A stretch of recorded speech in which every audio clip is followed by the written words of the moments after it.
법원은 이러한 경력 사기를 사기죄의 인정하고 있습니다. 안녕하세요. 사기 없는 세상을 꿈꾸는 사기위키의 이종환 변호사입니다. 요즘에는 부자들이 왜 이렇게 많을까요? 월 1,000만 원은 기본이고요. 월 1억을 쉽게 번다는 사람들이 너무나도 많습니다. 심지어 그 비법을 알려준다고 합니다.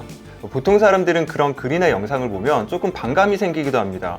아니, 그렇게 돈 버는 법을 알면 혼자 숨어서 하지 왜 힘들게 글을 쓰고 책을 내고 영상을 찍고 강의를 하냐 이 말이죠. 물론 그 중에는 진짜도 있습니다.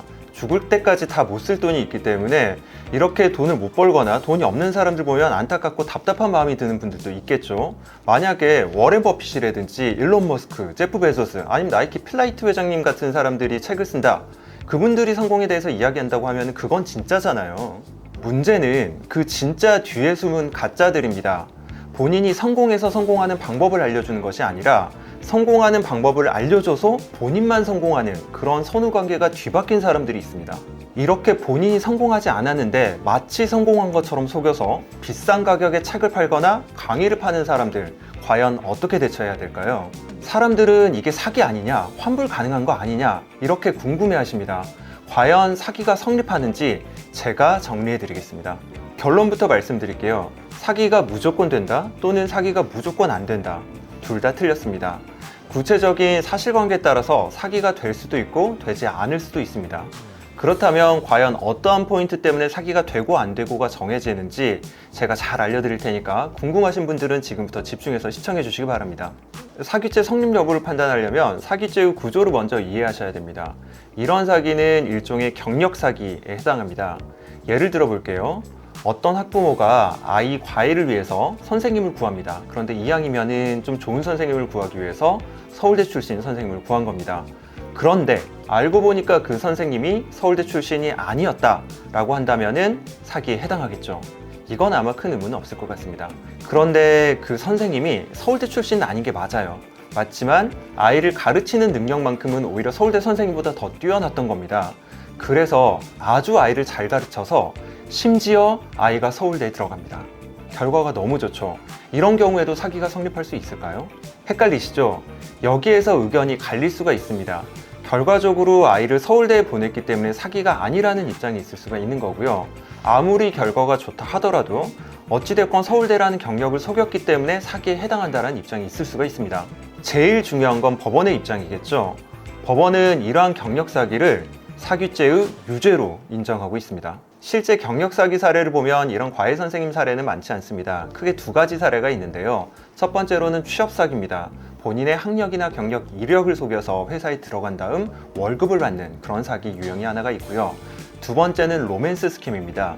역시 본인의 학력, 경력, 이력을 속여서 어떤 사람과 사귄 다음에 생활비라든지 각종 변명을 하면서 돈을 뜯어내는 그런 로맨스 스캠 사례가 있습니다. 여기에서 취업 사기 사례가 저희 사례랑 더 가깝기 때문에 이 사례를 한번 살펴보겠습니다.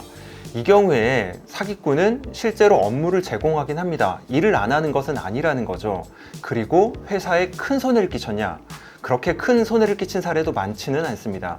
그렇다면 이 사람의 업무 능력이 현저하게 떨어지느냐? 아마 업무 능력이 떨어질 수는 있을 겁니다. 하지만 이 사람 업무 능력이 현저하게 떨어졌다고 할 정도의 증거가 없는 경우가 상당히 많은 거죠. 그래서 이 경우 사기꾼은 항변을 합니다. 내가 열심히 일을 했는데 경력 하나 잠깐 잘못 쓴 걸로 사기죄가 되느냐, 이런 항변을 하는 것이죠. 사기죄가 됩니다. 바로 법원은 이 경우 사기가 된다라고 판단을 하고 있습니다. 법원이 사기죄를 판단함에 있어서 중요하게 보는 포인트가 하나 있습니다. 피해자가 사기꾼에게 돈을 줄 때 주된 이유가 거짓말이었다. 그렇다면 사기죄로 판단을 하고 있습니다.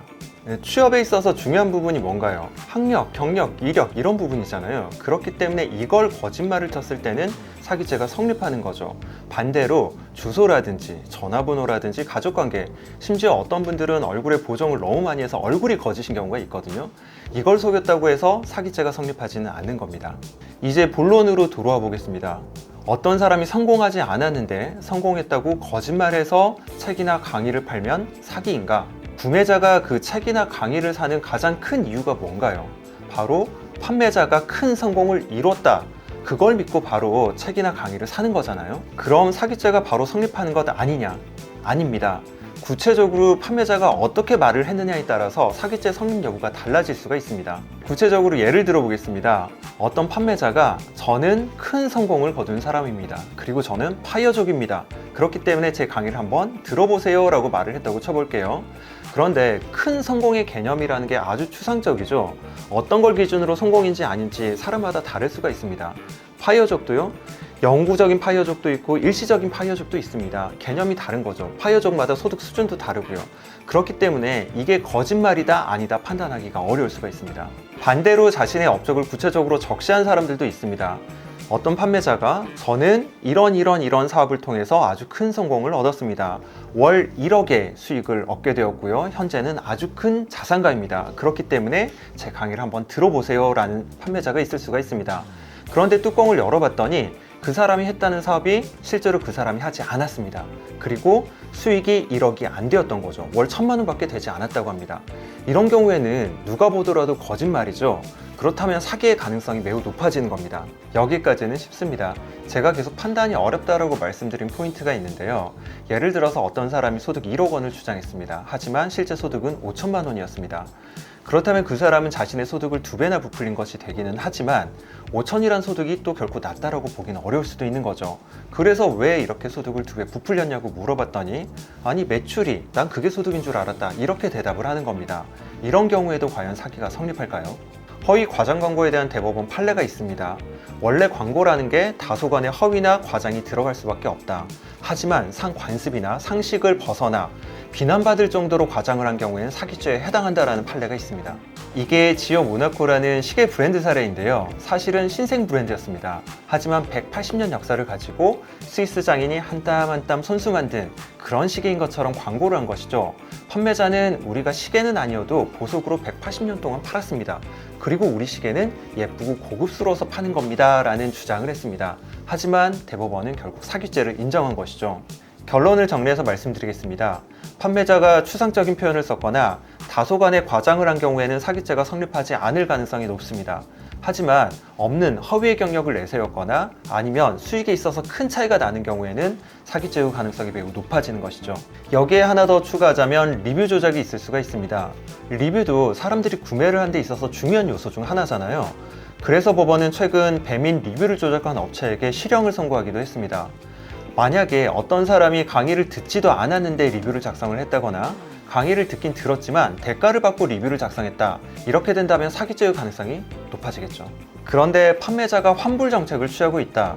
그렇다면 사기죄의 성립 가능성이 낮아질 수가 있습니다. 사기죄는 본인 또는 제3자가 이득을 얻어야 성립할 수 있는 범죄인데 환불을 해주면 이득을 얻는 게 아니라 손해가 날 수가 있는 거잖아요. 그런데 만약에 환불 정책을 내세우고 있는 것처럼 하지만 실제로는 갖은 변명을 하면서 환불을 해주지 않고 있다. 그렇다면 오히려 죄질이 안 좋은 걸로 판단될 수가 있습니다. 사기 여부를 결정짓는 요소가 더 있습니다. 피해자가 많다. 그렇게 된다면 수사기관도 그렇고 법원도 그렇고 가급적이면 사기 여부에 무게중심을 두고 판단을 하게 됩니다. 예를 들면 10,000명 중 1명이 피해를 호소하는 것과 10,000명 중 5,000명이 피해를 주장하는 것은 엄연히 다른 것이죠. 그리고 정말 중요한 요소가 하나 더 있습니다. 바로 지금까지 언급됐던 요소들이 충분히 입증되어야지만이 사기죄로 판단될 수가 있는 겁니다. 정리해 보겠습니다. 이 사람들이 사기꾼이냐? 어떤 사람에게는 인생의 진리를 깨우쳐준 참 스승일 수 있습니다. 하지만 어떤 사람에게는 취약한 상황을 악용하여 이익을 착복하는 저급한 사기꾼일 수가 있습니다. 오늘 제가 이 영상을 만든 이유는 이 사람들이 사기꾼이다 아니다 편을 들거나 응징하려는 목적이 아닙니다. 다만 많은 분들께서 이렇게도 사기를 치는구나 경각심을 조금이라도 더 가져서 우리 사회에서 사기 피해가 줄어들었으면 하는 마음에서 만들게 되었습니다. 여러분의 구독과 좋아요는 사기 피해를 줄이는 데 많은 도움이 됩니다. 사기 피해를 입으신 분들 언제든지 편하게 이메일로 연락을 주시기 바랍니다. 큰 힘이 되어드리도록 하겠습니다. 이상 사기 없는 세상을 꿈꾸는 사기 위키의 이종훈 변호사였습니다.